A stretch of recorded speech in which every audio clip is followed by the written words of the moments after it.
E aí, alunos, aqui é a professora Elana, aluna de português, e hoje eu vou fazer a explicação da P20. Essa é a 28ª edição. Lembrando que vocês ainda estão no período de aplicação da prova, então esse vídeo é um vídeo de explicação, ele não tem respostas. E lembrando também que as questões aparecem em posições diferentes dependendo de quem é o usuário que está conectado.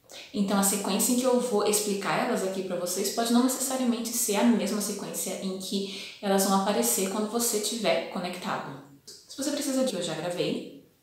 E se você precisa de conteúdo de matemática, dá uma olhadinha no canal do professor Colombo, o Exatas 1000, lá tem bastante coisa bacana. Se esse vídeo te ajudar, deixa o like que ele ajuda muito o canal. Se inscreve. Partilha. Regina, ela está com uma cara tão tranquila. Selma, mas penou muito, coitada. Eu é que sei. Regina, você tratou de tudo? Selma, claro. Regina, incrédula. Você mesma escolheu o caixão? Selma, alguém tinha que escolher. Alguma coisa deve ter dado errado. Não é possível que não apareça ninguém. Eu nunca vi nenhum inteiro. Dei o comunicado para os jornais e telefonei para Maria Amélia, mas o pessoal da tia Milites não vai poder vir. Regina, então, pelo visto, só nos resta esperar. Texto 2. Orfeu da Conceição. Apolo olha Orfeu, levanta os ombros e interna-se no barracão. Ao emudecer sua mãe, o músico põe-se a tocar baixinho, em acordes nervosos. Orfeu.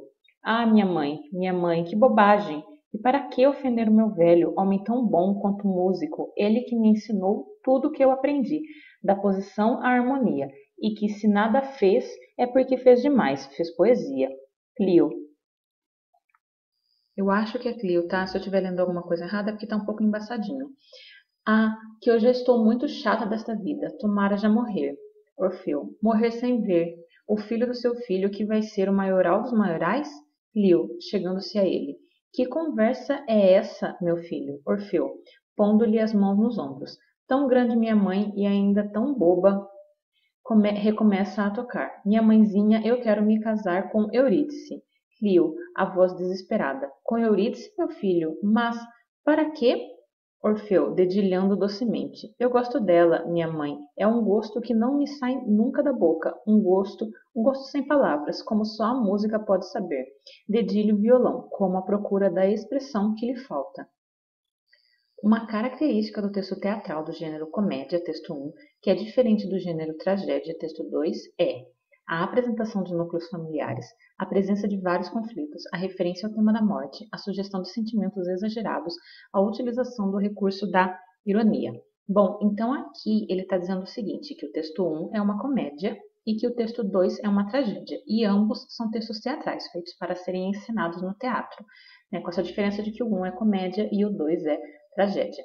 E o que ele quer saber é o seguinte, o que o texto 1, que é uma comédia, tem que o texto 2, que é uma tragédia, não tem?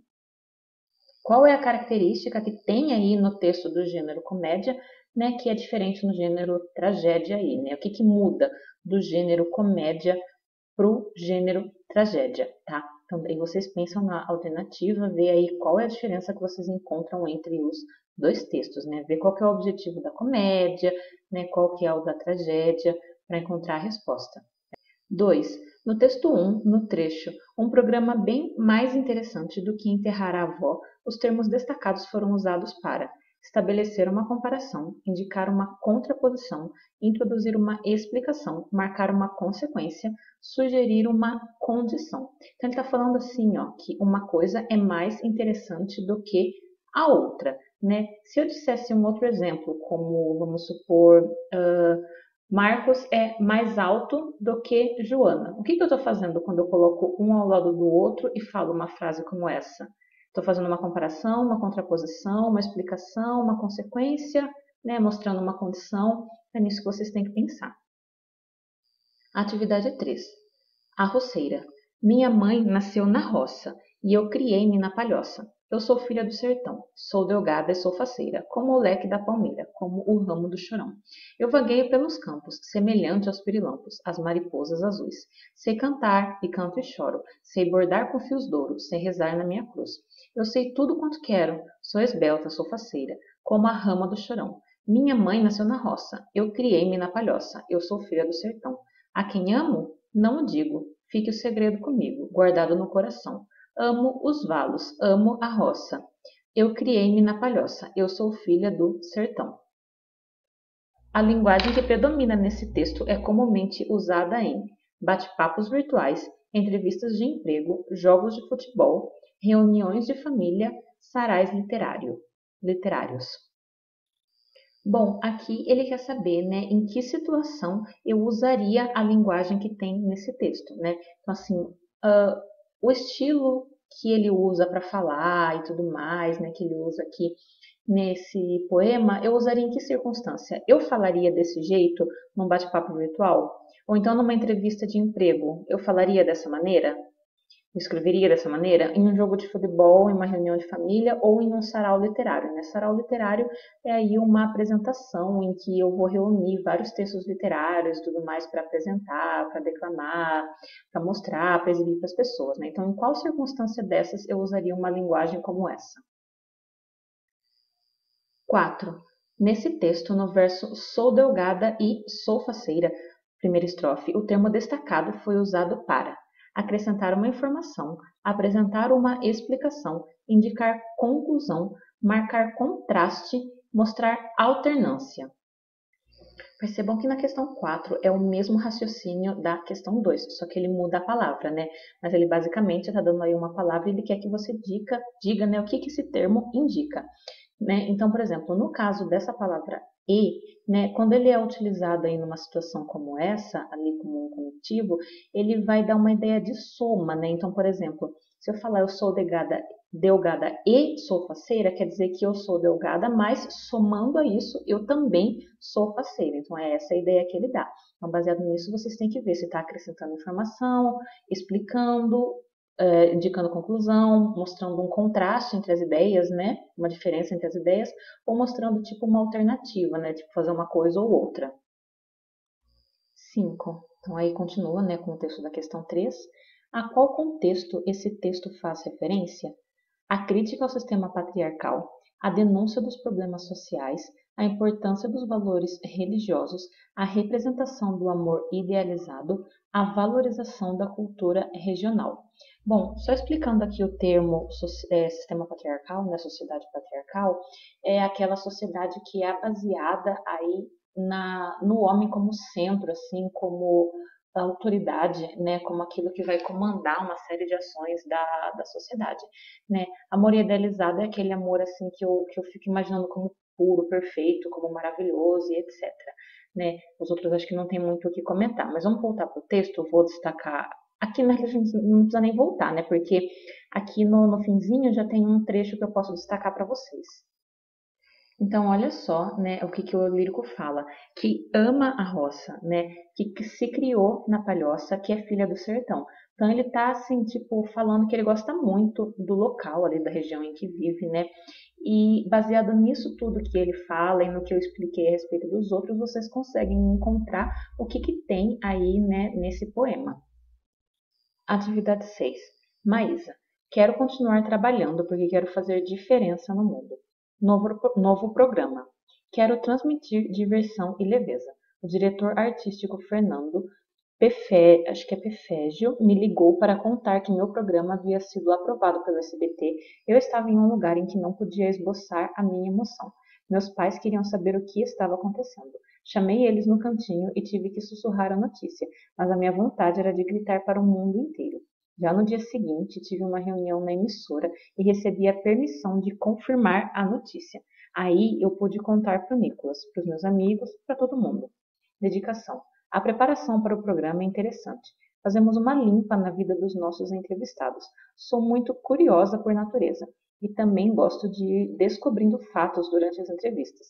Já entrevistei Celso Portiolli, Fernanda Souza, Gretchen. Há um trabalho de pesquisa, de roteiro, de trabalhar a pauta. Sempre dou uma stalkeada antes da entrevista, vejo o que estão comentando. Participei do processo de criação do programa. Entrevistados dos sonhos. Acho que caio durinha se o Justin Bieber vier ao meu programa. Acho que perguntaria: Justin, do you love me? Ele estaria no meu programa e não poderia dizer não, né? Risos. Não sei se conseguiria entrevistar o Justin, meu ídolo. Preciso entrevistar outras pessoas antes. Gostaria também de entrevistar Selena Gomez e Ivete Sangalo. Ivete, venha ao meu programa. Ah, e chamei o Raul Gil e ele disse que irá. Foi com ele que tudo começou na minha carreira. Quero que ela vá ao meu programa e sente no meu sofá. Com 3 anos, eu já sentei na barriga dele. Quero muito que ele vá. Namoro. Nicolas já era meu amigo antes de ser meu namorado. Ele tem uma boa relação com meus pais. Ele já frequentava a minha casa. Foi literalmente um amigo que virou um namorado. Não teria pessoa melhor, meus pais disseram. Futuro. Eu ainda me vejo cuidando dos meus bichinhos, cachorros e gatos. Gatos ainda não tenho, porque minha mãe não deixa e meus cachorros morreram no ano passado. Não vamos lembrar disso, vamos falar de coisa boa. Mas sim, no futuro eu me vejo cuidando dos meus bichos e adotando bichinhos. Eu quero continuar trabalhando. Tem gente que diz, Maísa, você começou aos 3 anos, vai se aposentar aos 32. Não vou, quero continuar trabalhando porque quero fazer diferença no mundo. E aqui, né, do you love me, né, ele explica que significa, tipo, você me ama, né, perguntando em inglês. Qual é o gênero desse texto? Artigo, crônica, entrevista, reportagem, resenha. Então aqui ele quer saber, né, qual é o tipo de texto, né, qual é o gênero desse texto. Ele dá aí algumas opções. Percebam que o texto ele segue todo a mesma estrutura, né? Então aí a gente tem sempre, né, um tema, digamos, para que a Maísa fale, né, e diga algo sobre esse tema, né? A gente tem, por exemplo, aqui novo programa, é o tema, e aí ela vai falar aí tudo sobre o novo programa. Percebam que é tudo a fala dela. Depois dedicação. Aí embaixo é tudo a fala da Maísa, né? Tá tudo entre aspas, né? Então tá aqui, ó, entre aspas, aqui entre aspas também, aqui em cima também. Então, para cada um desses temas, a gente tem uma resposta da Maísa, né, falando tudo que ela tem para dizer sobre aquilo, entrevistados dos sonhos. Aí depois embaixo vem a resposta dela, né, com tudo que ela acha a respeito, tudo que ela pode dizer a respeito daquilo, né? E aí o texto vai seguindo toda a estrutura, toda essa mesma estrutura até terminar. Então, daí baseado nisso, que tipo de texto que vocês veem, que vocês já estão acostumados, que segue, né, esse tipo de estrutura. 7. O mesmo texto da Maísa. Qual trecho desse texto apresenta a linguagem própria de documentos oficiais? Já no dia seguinte, tive uma reunião na emissora e recebi a permissão de confirmar a notícia. Aí eu pude contar para o Nicolas, para os meus amigos, para todo mundo. Fizemos uma limpa na vida dos nossos entrevistados. Sou muito curiosa, fazemos, né? Desculpa, a gente aqui tá embaçadinho, às vezes eu me confundo. Sou muito curiosa por natureza. Sempre dou uma stalkeada antes da entrevista, vejo o que estão comentando. Acho que caio durinha se o Justin Bieber vier ao meu programa. Então, aqui, né, ele quer saber o seguinte: qual dessas alternativas tem uma linguagem própria de documentos oficiais? Então, vocês têm que pensar que um documento oficial, né, um currículo, uma redação de vestibular, uma carta que uma empresa manda para um funcionário, com qualquer informação do tipo, enfim, qualquer coisa assim é formal, né? Então, ele quer saber qual dessas alternativas tem uma linguagem formal. Então, assim, nessa alternativa com a linguagem mais formal não pode ter gíria, né? Tem que ter um jeito bem mais sério de falar. Então, vocês vão ver que em 4 alternativas, ela vai estar falando com uma linguagem assim mais leve, mais descontraída, com mais gíria, de um jeitinho assim mais do dia a dia. Aí vocês têm que encontrar a alternativa que tem a linguagem mais formal mesmo. Atividade 8. Contra Narciso. Em mim eu vejo o outro e outro, enfim, dezenas, trens passando, vagões cheios de gente, centenas. O outro que há em mim é você, você e você. Assim como eu estou em você, eu estou nele, em nós, e só quando estamos em nós estamos em paz, mesmo que estejamos a sós. Nesse texto, no último verso, mesmo que estejamos a sós, a expressão destacada foi usada para apontar condição, indicar finalidade, marcar concessão, mostrar duração, sugerir comparação. Bom, nessa questão, então, a gente tem o seguinte, o mesmo raciocínio, a mesma habilidade que a gente já viu em outras 2 questões parecidas com essa, né? Ele vai dar uma palavra ou uma expressão, né, que pertence ao grupo aí das conjunções e ele quer que vocês digam o que indica, né? Então, mesmo que pertence ao grupo das conjunções, ele quer que diga se indica condição, finalidade, concessão, duração ou comparação. Então, eu coloquei aqui na frente de cada alternativas, né, coisas para vocês testarem, colocar no lugar de mesmo que e ver se faz sentido. Eu não coloquei nenhuma na frente aqui dessa quarta, né, que seria a letra D.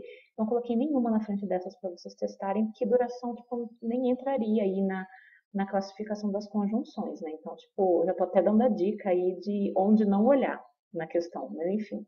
Então, pega e faz o seguinte, ó. Coloca se ou caso no lugar de mesmo que.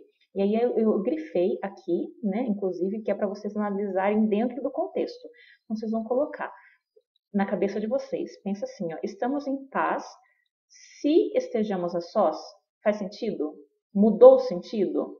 É isso que vocês têm que pensar. Se encaixa bonitinho, se fica redondinho na hora que faz a troca e se muda o sentido. Então, assim, tem que encaixar redondinho e não pode mudar o sentido. Se mudar o sentido da coisa, é porque não é. Então, vocês vão fazer com essas daqui, né? Então, por exemplo, colocou aqui o se. Se vocês acharem que encaixou redondinho e que não mudou o sentido, é porque é essa. E o mesmo vocês vão fazer com todas as outras. Se achar que encaixou bonitinho, não mudou o sentido de nada, é porque daí é a alternativa correta, ok? Então, por exemplo, ó, estamos em paz a fim de que estejamos a sós. Fez sentido com tudo que ele já está dizendo antes? Aí o de baixo, estamos em paz ainda que estejamos a só. Fez sentido? Encaixou direitinho? E assim por diante, tá ok? Atividade 9. Então, é o mesmo texto.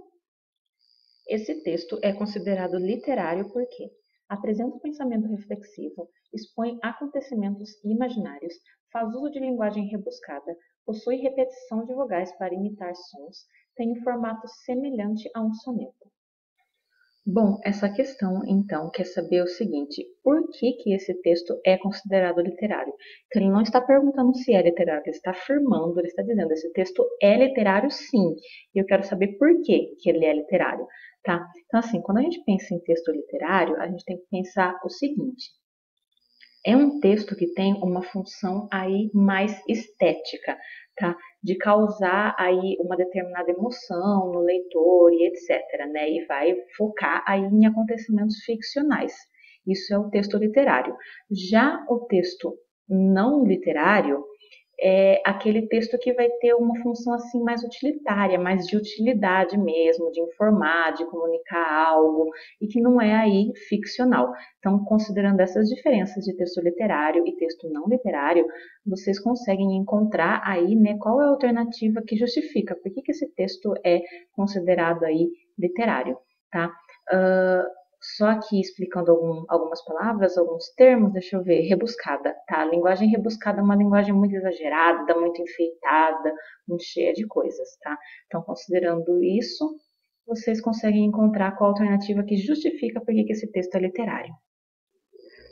Outro termo para explicar é soneto. Soneto é um tipo bem específico de poema que tem um formatinho que é sempre seguido, que é o seguinte, são 4 estrofes, né? As 2 primeiras estrofes a gente chama de quartetos, porque elas têm 4 versos, e as 2 últimas a gente chama de tercetos, porque elas têm 3 versos. Então, a primeira estrofe tem 4 versos, a segunda estrofe tem 4 versos, a terceira tem 3 e a quarta tem 3. Isso é um soneto, é um poema que segue essa estrutura. Então, vocês têm que olhar aqui, ver esse poema e ver se ele segue essa estrutura para saber se é parecido com um soneto, tá? Então, esses são os termos aí para serem explicados e considerem então aí a explicação que eu fiz sobre o que é um texto literário e o que é um texto não literário. 10. É o mesmo texto. Infere-se desse texto que o eu lírico acredita que a solidão é necessária. O eu lírico deseja reencontrar seus amigos do passado. O eu lírico pensa que todas as pessoas são iguais. O eu lírico se reconhece nas outras pessoas. O eu lírico sente saudades da sua última viagem. O que ele quer saber, então, nessa questão, né, é o que o eu lírico sente, pensa. Né? Então, pensem, por exemplo, em trechos como em mim eu vejo outro, quer dizer, ele vê outra pessoa em si mesmo, ele vê dezenas, né, tipo, ele vê centenas de pessoas nele próprio.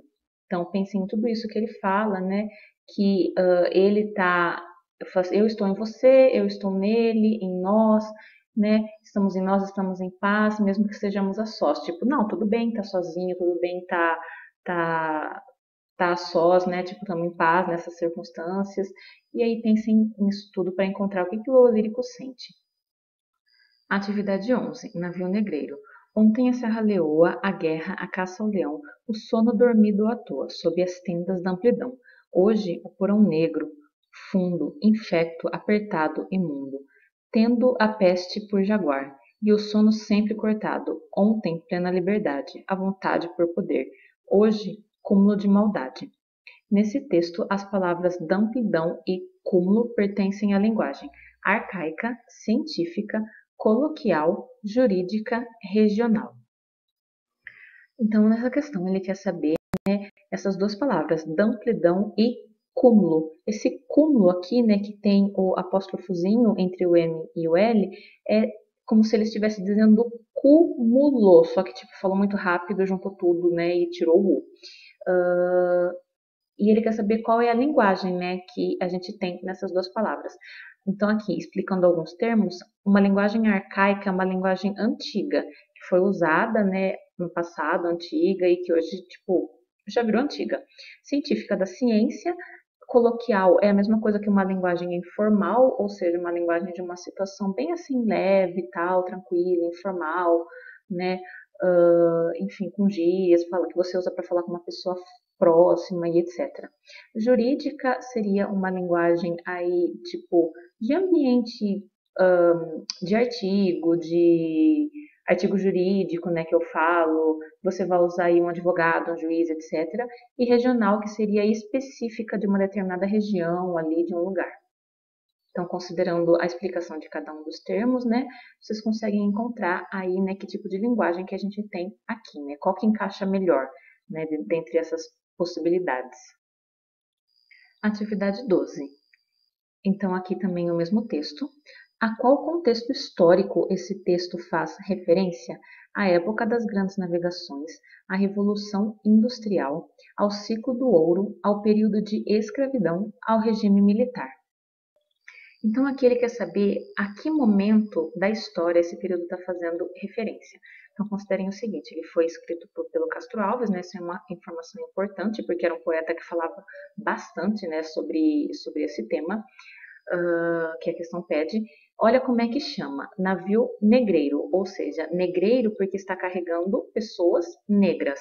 E essas pessoas vieram aí de Serra-Leoa, Então, viviam na Serra-Leoa, dormiam bem, caçavam, etc. e tudo mais.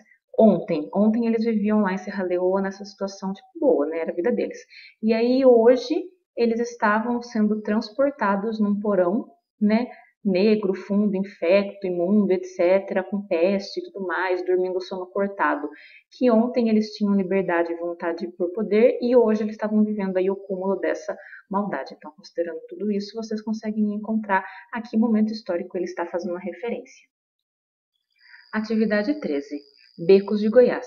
Becos da minha terra. Amo tua paisagem triste, ausente e suja. Teu ar sombrio, tua velha umidade andrajosa. Teu lodo negro, esverdeado, escorregadio. E a réstia de sol que ao meio-dia desce fugidia e semeias pomes dourados no teu lixo pobre, calçando de ouro a sandália velha, jogada no monturo. Amo a prantina silenciosa do teu fio de água, descendo de quintais escusos sem pressa, e se sumindo depressa na brecha de um velho cano. Amo a avenca delicada que renasce, na frincha de teus muros empenados. E a plantinha desvalida de caule mole, que se defende, viceja e floresce, no agasalho de tua sombra úmida e caiada. Infere-se desse texto que o eu lírico descreve com carinho um retrato real de sua terra natal. O eu lírico deseja revitalizar as paisagens de sua terra natal. O eu lírico quer se mudar de sua cidade natal para uma região maior. O eu lírico queria plantar árvores para desfrutar de suas sombras. O eu lírico tinha medo de cair nas regiões com lodo escorregadio.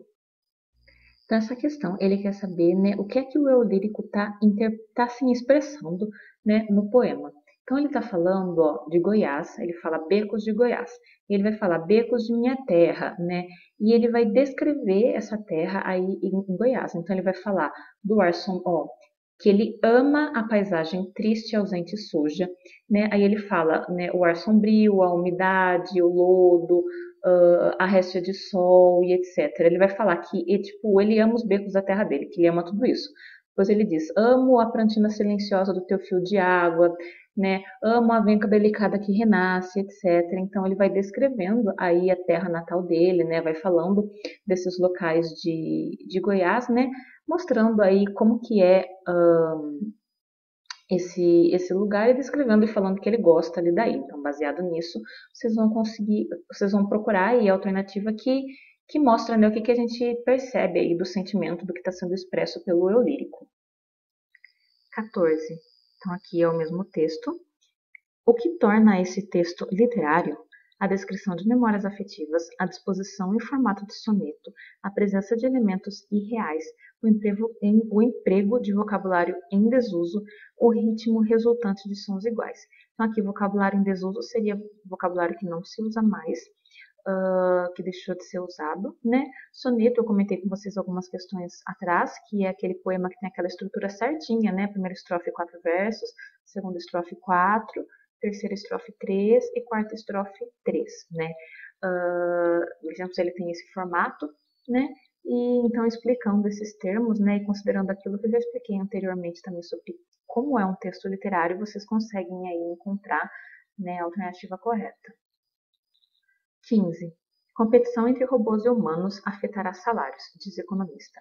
O pesquisador dos efeitos do avanço da inteligência artificial sobre economia, educação e mercado de trabalho está no Brasil, onde afirma que uma forma de contornar o impacto negativo na renda seria que os trabalhadores também fossem donos das máquinas. Richard Freeman, economista e professor da Universidade Harvard. São Paulo. A competição entre seres humanos e robôs por empregos qualificados e bem remunerados já começou e deverá se acirrar no futuro. Como as máquinas serão mais produtivas em todas as profissões, a renda do trabalho deverá crescer muito lentamente e corre o risco até de encolher. O prognóstico é feito pelo economista Richard Freeman, da Universidade Harvard, que pesquisa os efeitos do avanço da inteligência artificial sobre economia, educação e mercado de trabalho. A preocupação de que os robôs vão substituir os humanos é legítima? A preocupação não é que os humanos não vão ter mais trabalho, mas que perderão os empregos bons e bem pagos. Médicos, por exemplo, já se pode fazer muita coisa com inteligência artificial que dispensa os médicos. As máquinas conseguem ver coisas que os médicos muitas vezes não conseguem e conseguem chegar a uma conclusão melhor. Isso está todos os dias nas revistas científicas. Mas, por outro lado, há muito pouca pesquisa sobre qual é o impacto das máquinas sobre o trabalho, não? Uma das poucas, de Darren Acemoglu e Pascoal Restrepo, mostra um efeito não tão grande.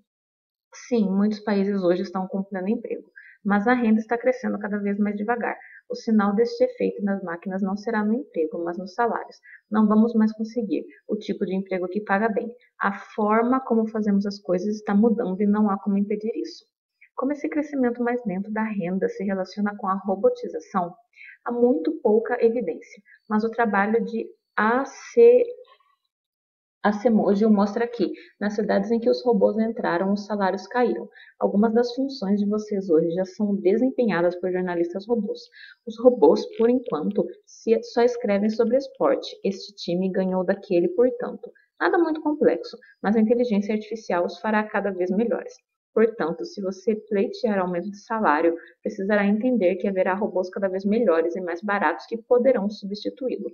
É possível evitar isso? Ou devemos esquecer os empregos e comparar alguns robôs? Sim, podemos comprar os robôs. Isso será ótimo. É inclusive sua recomendação, não? Sim, antigamente nos Estados Unidos você tinha seu próprio negócio, o da família, ou era um artesão e tinha seu equipamento. Vamos pensar em um encanador. Ele entende de canos, tem habilidades mecânicas. Se ele tiver um robô com conhecimento específico, poderá fazer um trabalho melhor. O que as novas gerações podem fazer para se preparar? É muito importante que as crianças aprendam linguagem de computador.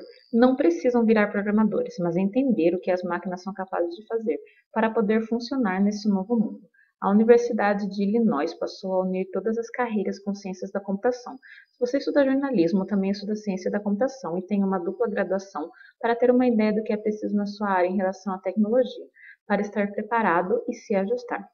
Texto lido é uma entrevista porque apresenta introdução, desenvolvimento, conclusão, descrições das ações dos personagens, marcas de oralidade, linguagem subjetiva, descrições das ações dos personagens, entrevistado e entrevistador, foto ilustrativa, título secundário. Texto informativo e opinativo, diálogo entre duas pessoas, argumentos contrários à tese apresentada, desenvolvimento, conclusão. Marcas do discurso direto, linguagem dialógica e oral, título principal, informações e opiniões, entrevistado e entrevistador.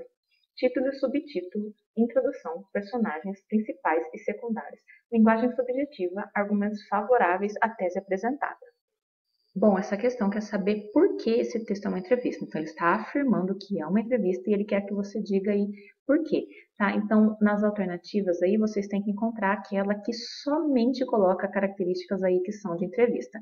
Então, percebam que a gente tem aqui, ó, o título da entrevista. Aí, logo em seguida do título, né, a gente teria aí um lead, né, que é um trechinho que vem logo embaixo do título, para atrair a atenção do leitor. Ele é bem curtinho, 2 ou 3 linhas, para o leitor decidir se quer ler aquele texto ou não. Depois a gente tem aí uma introdução, né, para que você saiba mais ou menos do que vai se tratar essa entrevista antes de começar mesmo a ler. E aí a gente já começa com a estrutura, né, de perguntas e respostas em que a gente tem um entrevistador que faz as perguntas e um entrevistado que responde, né, vai colocando aí todas as falas, formando tal um diálogo.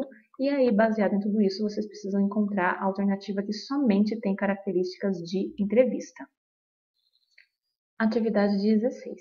Americano e alemão quebram um recorde mundial de escalada horizontal. 2 dos maiores nomes do alpinismo mundial, o alemão Stefan Glowacz e o norte-americano Chris Sharma, uniram forças para abrir uma rota de escalada nunca antes tentada. Os alpinistas desceram ao subterrâneo e escalaram de ponta cabeça o teto da caverna Majlis al-Jin, na região leste de Omã. A caverna é a segunda maior do mundo e possui o maior teto. Não existe nenhuma entrada pelo solo e os alpinistas precisaram fazer um rapel de quase 160 metros de profundidade, passando por outras 3 crateras para chegar ao local. Glowacz e Sharma percorreram mais de 300 metros escalando horizontalmente o teto da caverna, estabelecendo um novo recorde mundial. Após uma queda, Glowacz teve seu desempenho comprometido, o que dificultou ainda mais a vida de Sharma, que teve que enfrentar os maiores desafios da rota e fazer as passagens mais difíceis. Foi simplesmente incrível essa experiência de subir no teto do Majlis al-Jin. O tipo e a natureza desse trajeto são únicos. Subir por entranhas na Terra em direção à luz é uma das coisas mais impressionantes que eu já fiz. Estou orgulhoso de ter essa oportunidade com o Chris, disse Glowacz. Queríamos escalar um lugar inesquecível e é o que fizemos. Foi um dos projetos mais impressionantes para mim como atleta, conclui Chris Sharma. Nesse texto, um trecho que apresenta a marca de opinião é: a caverna é a segunda maior do mundo. Não existe nenhuma entrada pelo solo. Glowacz e Sharma percorreram mais de 300 metros escalando. Foi um dos projetos mais impressionantes para mim como atleta. Então aqui ele quer que vocês façam a diferença, né? Vejam a diferença entre opinião e fato. Então, por exemplo, um fato é uma coisa que realmente aconteceu, que ali eu não posso contestar. Então é uma coisa que existe, ou que acontece, ou que aconteceu, e que eu não vou contestar, que tipo é aquilo e pronto, acabou, né? Tanto que até existe aquele ditado, né? Tipo, contra fatos não há argumentos. Se é fato, existe, é e pronto. E o argumento é uma coisa, o argumento não, a opinião é uma coisa que eu contesto, tá? É uma coisa que, assim, eu vou ter a minha e você vai ter a sua. Então, se eu disser que existe uma casa amarela na rua de cima, tá, se a casa tá lá, ela existe, então é um fato.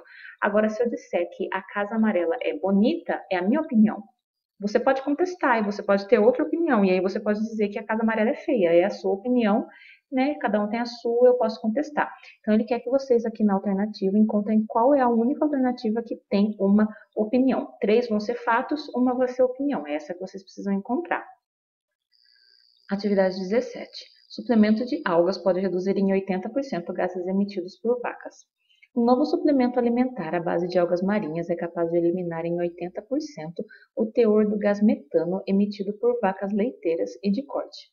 Os arrotos de gado são estudados há muito tempo por especialistas e sozinhos representam 5% das fontes de gases de efeito estufa no mundo, que provocam o aquecimento global. O suplemento de algas foi produzido por uma empresa australiana chamada Future Feed Limitada. De acordo com a empresa, se apenas 10% dos rebanhos bovinos do mundo consumissem o suplemento, seria o mesmo que tirar 50 milhões de carros das estradas. Testado ao longo de 5 anos com a ajuda da Agência Científica Nacional Australiana, o suplemento é baseado em uma espécie de alga marinha chamada Asparagopsis e foi considerado seguro para uso vitalício em vacas. 13 milhões de dólares já foram garantidos de 5 investidores para permitir que a Future Feed estabeleça toda a cadeia de fornecimento, do cultivo de algas marinhas à produção e distribuição. A empresa espera que o aditivo para a ração seja fornecido ao mercado australiano de carne bovina e laticínios em meados de 2021. Depois, ele seguirá para outros países. Qual trecho apresenta a informação principal desse texto? Um novo suplemento alimentar à base de algas marinhas é capaz de eliminar em 80% o teor do gás metano emitido por vacas leiteiras e de corte. Os arrotos de gado são estudados há muito tempo por especialistas e sozinhos representam 5% das fontes de gases de efeito estufa no mundo. O suplemento de algas foi produzido por uma empresa australiana chamada Future Feed. A empresa espera que o aditivo para a ração seja fornecido ao mercado australiano de carne bovina e laticínios. Aqui nessa questão, então, ele quer saber qual alternativa tem a principal informação desse texto. Então, o que vocês têm que ficar atentos é o seguinte: todas as alternativas estão no texto.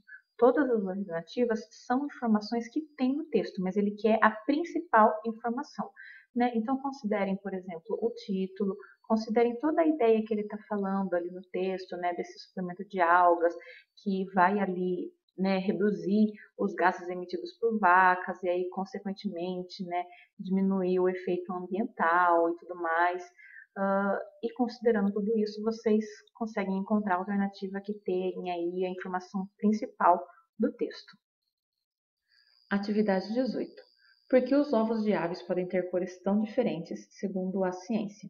Pesquisadores dos Estados Unidos e da Austrália analisaram mais de 600 espécies de aves e descobriram que, quanto mais longe do Equador, mais escura é a casca. Do marrom a tons de verde e azul. Por que os ovos de aves podem ter cores tão diferentes? A paleta sortida que colore as cascas dos ovos de diferentes espécies intrigou os cientistas durante muito tempo e muitas teorias já foram formuladas para tentar explicar a variedade. Entre as hipóteses formuladas ao longo dos anos, considerou-se que a coloração poderia ser uma camuflagem importante contra predadores, uma barreira extra para mitigar os efeitos da radiação ultravioleta ou até um traço distintivo para ajudar os animais a reconhecerem seus ovos.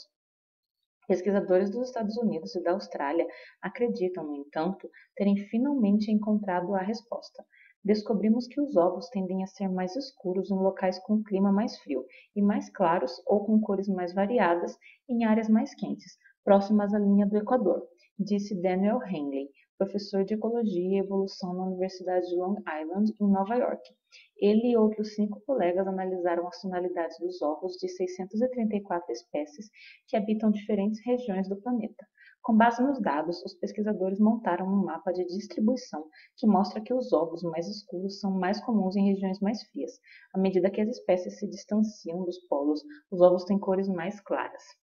No subtítulo desse texto, no trecho "Quanto mais longe do Equador, mais escura é a casca", os termos destacados estabelecem uma relação de condição, finalidade, proporção, tempo.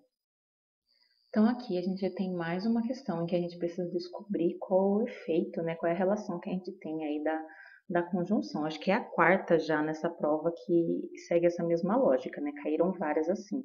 Então aqui também coloquei, né, o exemplo, outras que vocês podem colocar no lugar e ver se muda o sentido. Então é a mesma lógica. Tenta colocar no lugar e ver se ficou bem encaixadinho e se não mudou o sentido. Se ficou bem encaixadinho e não mudou o sentido, então pode ser aquela. Por exemplo, tenta colocar se, ou então, sei lá, tipo caso, né, aqui para substituir. Se der certo encaixar bem direitinho e não mudar o sentido da frase, é condição. Depois tenta as de baixo, se der certo é finalidade. Tenta essas, se der certo é proporção, e assim por diante. Atividade 19. Comer, rezar, amar. Elizabeth Gilbert. Minha opinião. Um livro encantador. Acabei de lê-lo e adorei. Ele é dividido em 3 grandes capítulos. Comer, Itália, rezar, Índia e amar, Indonésia. E é claro, a personagem principal é a própria autora do livro, Elizabeth Gilbert, Liz. E o livro conta o que ela fez nos 3 países. Ela faz muitas amizades nos países que visita, claro. Mas não vou me aprofundar em detalhes porque não tornaria a sua leitura interessante sabendo de todo o livro. Tem o filme desse livro também. Eu nunca assisti, mas o livro é sempre mais interessante, né? Um beijo, Renata. 2 comentários. Emanuele Moura. O livro é muito bom. Já assisti o filme e, como sempre, o filme sempre deixa a desejar. Sempre é bom ler o livro. Com relação à qualidade do livro Comer, Rezar, Amar, Renata Leite e Emanuele Moura apresentam opiniões confusas, diferentes, incoerentes, semelhantes. Aqui, então, a gente tem 2 pessoas avaliando um determinado livro, né? Comer, Rezar, Amar. Então, a gente tem aqui a pessoa, né? A Renata Leite, né? Que tá aqui, ó, assinando, né? Um beijo, Renata. Então, ó, postado por Renata Leite. Então, aqui é a opinião da Renata Leite falando o que ela acha sobre o livro. E aí ela foi escrever esse textinho falando o que ela acha sobre o livro. Aí nos comentários veio a Emanuele Moura e falou também o que ela acha sobre o livro. E o que a questão quer é que vocês comparem a opinião da Renata Leite, que está nesse textinho aqui, com a da Emanuele Moura, que está aqui no comentário do texto, e vejam como que é a opinião delas com relação ao livro. Se é confuso, diferente, incoerente e semelhante, né? Se é parecida a opinião das duas. Atividade 20. Como funciona o olfato dos cães? Será que o seu cão gosta do perfume que você usa? E o desinfetante que passa em casa e deixa aquele cheirinho de limpeza que é agradável ao nosso nariz? Muitas vezes percebemos nossos cães espirrando ou esfregando o nariz no chão, como se estivessem incomodados.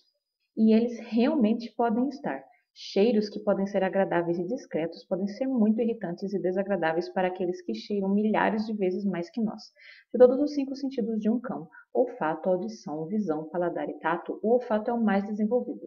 Os cães têm cerca de 25 vezes mais receptores olfativos do que os seres humanos. Os cães podem sentir odores em concentrações quase 100 milhões de vezes menor do que os seres humanos, podendo detectar uma gota de sangue em 5 litros de água. Quando um cão respira normalmente, o ar não passa diretamente sobre os receptores do olfato, mas quando o cão quer cheirar, o ar percorre todo o caminho para os receptores do olfato, fazendo dele uma verdadeira máquina de identificação e de interpretação de sinais olfativos. Cães de rua e lobos selvagens dependem do olfato para encontrar alimento, e mesmo para a caça. Eles também usam o olfato para decodificar mensagens deixadas por outros animais, amigo ou inimigo, predador ou presa, áreas de risco ou território alheio, entre outros. O olfato de um canino selvagem ou de caça é especialmente importante em ambientes onde é difícil encontrar uma presa, especialmente em cães farejadores, raças desenvolvidas para a caça, como pointers, beagles, setters, entre outros. Assim, recomendamos observar sinais de irritação nos cheiros do dia a dia, evitando perfumes e desinfetantes que possam irritar o seu cão. Nesse texto, o termo na palavra desagradáveis foi usado para indicar negação, marcar anterioridade, reforçar simultaneidade, sugerir repetição. Então aqui ele quer saber, né, por que na palavra desagradáveis tem esse pedacinho aqui né? Então, por exemplo, uma coisa que é agradável é uma coisa que eu gosto, que é bacana, que faz bem, que me deixa feliz, né? E já uma coisa desagradável, quer dizer, eu peguei a palavra agradável, aí eu fui lá e coloquei o né? Virou outra palavra. Então, uma coisa desagradável é uma coisa que não é agradável, que não me agrada, não me deixa feliz, não me deixa contente, não me deixa feliz ali, satisfeita numa determinada situação. Né? Então, considerando isso, considerando qual era o sentido de agradável e depois qual se tornou o sentido de desagradável, como eu acrescentei o aí vocês veem o que indica esse né? Se é negação, anterioridade, simultaneidade, repetição. Tá? Anterioridade é de anterior, simultaneidade é de simultâneo, que acontece ao mesmo tempo. Ok? Atividade 21. Uma esperança. Aqui em casa pousou uma esperança. Não a clássica que tantas vezes verifica-se ser ilusória, embora mesmo assim não sustente sempre, mas a outra, bem concreta e verde, um inseto. Houve um grito abafado de um de meus filhos, uma esperança, e na parede bem em cima de sua cadeira, emoção dele também que unia em uma só as duas esperanças. Já tem idade para isso. Antes, surpresa minha. Esperança é coisa secreta e costuma pousar diretamente em mim, sem ninguém saber, e não acima de minha cabeça numa parede. Pequeno rebuliço, mas era indubitável, lá estava ela, e mais magra e verde não podia ser. Ela quase não tem corpo, queixei-me.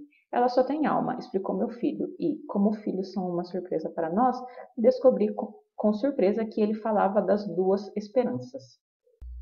A narradora combina humor e reflexão ao explorar a ambiguidade de significados da palavra esperança, usada no texto com o duplo sentido de inseto e sentimento, ser humano e animal, bicho e filho, emoção e juventude, segredo e surpresa.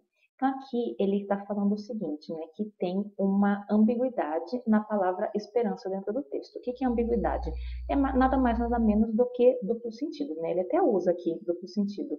Então, se eu tenho dois sentidos em uma palavra, ou em uma frase, em uma expressão, eu tenho uma ambiguidade. Está escrito ali de um jeito que eu posso interpretar tanto de uma maneira quanto de outra, né? Tem os dois sentidos, a ambiguidade. E aí ele fala aqui no texto que na casa dela pousou uma esperança, né? E aí ele vai explicando, vai falando, olha o que ele fala aqui, mas a outra, bem concreta e verde, um inseto, né? Que aí teve o grito de um dos filhos dele e tudo mais. Aí ele fala que essa esperança que pousou lá era magra e verde, né? Era um inseto magro e verde, enfim. Baseado em tudo isso, vocês têm que descobrir qual é o duplo sentido que tem na palavra esperança. Quais são os dois sentidos que tem na palavra esperança aí nesse texto. Atividade 22. Dobradura, árvore de Natal. Com 6 folhas de papel ofício ou 6 de cartolina, você poderá construir lindas árvores de Natal, pequenas ou grandes. Junte bem as folhas de papel ou de cartolina. Costure ou grampeie pelo meio, onde está pontilhado no modelo. Dobre pela costura e desenhe a árvore. Recorte. Abra cada goma de papel para formar a árvore. Decore-a com bolinhas ou contas. Será um lindo enfeite para a sua mesa de Natal. Segundo o texto, quem quiser fazer essa dobradura deverá decorar a árvore com bolinhas ou contas, dobrá-la pela costura, recortá-la e abrir cada goma de papel, desenhar a árvore no papel, costurar e grampear pelo meio, recortar e decorar com bolinhas e contas, juntar as folhas, em seguida costurá-las, dobrá-las e desenhar a árvore, por fim recortá-la e abrir cada goma decorando-a, recortar as partes da figura, costurar e grampear pelo meio, onde está o pontilhado no modelo. Aqui nessa questão, ele quer saber o seguinte: qual é a sequência que é preciso seguir para fazer essa dobradura? Então, aqui nas alternativas, em todas eles têm passos que devem ser utilizados, mas em só uma das alternativas, os passos estão na sequência correta. Então, vocês têm que encontrar a alternativa que tem os passos na sequência correta para fazer essa dobradura. Então, vocês vão conferindo aqui, ó, no texto, né, quais são os passos, e conforme vocês forem conferindo no texto, vocês vão conferindo também nas alternativas para ver se bate, se está na sequência certa, e a alternativa que estiver na sequência correta é a alternativa certa aí da questão. Atividade 23. Uma biblioteca no seu computador.